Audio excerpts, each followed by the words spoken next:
Hey online friends, today we are going to have our lesson on the study of a triangle, parts of a triangle.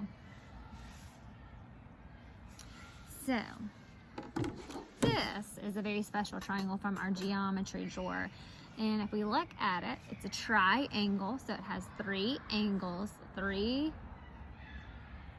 sides, and they're all equal. So in a future lesson you will learn that this is an equilateral triangle.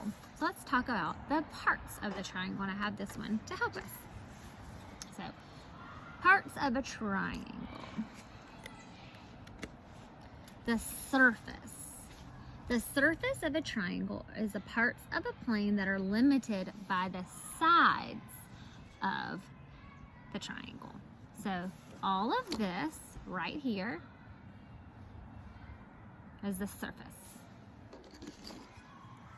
Now, line segments, which we've learned about already. So the line segments of this triangle that are bound by the triangle and form it are called the sides. So we look here, we have 1, 2, and 3. 3 sides, triangle, 3 angles.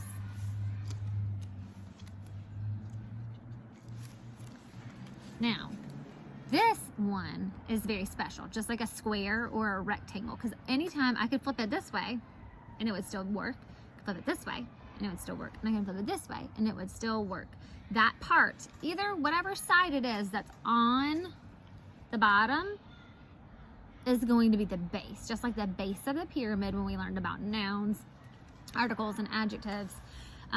Any of the sides of the triangle may be considered the base of a triangle as long as it's at the bottom.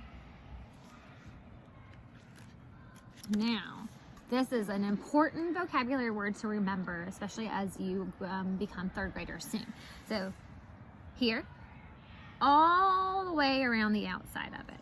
So here, here, all the way around. The perimeter of a triangle is the total length of the sides of a triangle. So as a third grader, you're going to learn how to calculate the perimeter of polygons. So any of the many-sided figures, like how long is your triangle? Sometimes we'll say like run the perimeter of the building. That means run all the way around the building, or the perimeter of the field. So that means all the way around it. The angles. So the part of the plane that is found between the two sides, two consecutive sides, which means touching, is known as an angle. So triangle, here we go again, right here. Those are the angles on the inside. And now where those two meet have a special name. The points where the two sides of a triangle meet are known as the vertices. So 1, 2, 3 vertices, 1, 2, 3 sides, 1, 2, 3 angles. So if there's only one of them, we'll consider that the vertex. This is a vertex, this is a vertex. But we're talking about all three of them, that's known as vertices. Got to change that, as that's an odd plural noun. And then the last one is the altitude. So the altitude of a triangle is a line segment from any vertex that is perpendicular to the opposite side. So it goes like this.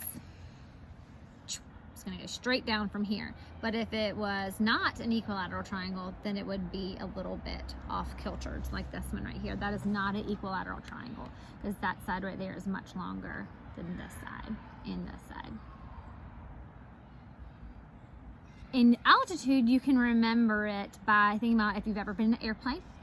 I say the altitude, we're about to reach 1,000, 2,000, 3,000 feet, our altitude high above the ground. Okay, now we're going to do some review. So here we go. I'm going to point to something, and I want you to try to guess at home what that part of the triangle is. It's the easiest one, easiest one. What is it? The sides. Yep, the sides of the triangle. Now, I'm talking about all of this space right here. What's that called? The surface. That's the surface. Okay, I'm gonna look at this and I'm going to land it here. So this part right there, that side. What is that one called? That's a good quiz for you guys. A base. That's the one that's on the bottom, but if I put this here, then that would be the base. No, that's okay. Now, where they two sides meet, what is that called? And this is our irregular plural. Okay. We have a vertex, and a vertex, but when we are talking about all of them together, that's going to be known as the vertices. Now watch my finger.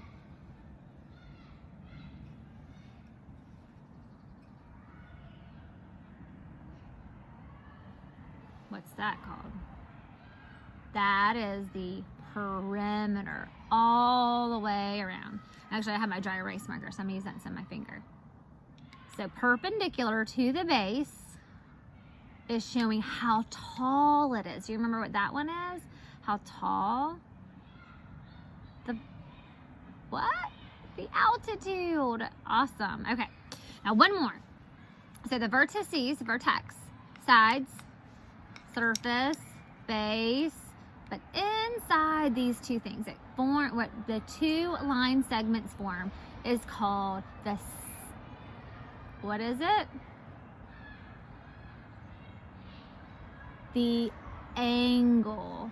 So some triangles have ones that are bigger angles. Some have them that are smaller and make it really, really tiny, teeny, tiny angles. Some of them even have right angles, which means it's going to be exactly like this, exactly 90 degrees, because those angles are measured in something called degrees, just like temperature is. So we are going to have a chart of all the parts like this. It's going to be on Google Classroom in the geometry section. And for parts of a triangle, you may make a book like this. And the chart has, just so you know, it has 3 things in the back. It's called the median, that has dotted lines. And it has the axis of the side of a triangle. Actually, 4 actually. Centroid, lots of dotted lines, and the orthocenter. We are not going to focus on those last 4. We're going to stop at altitude. So any of the ones that has the dotted lines, don't worry about that. So you can make a book.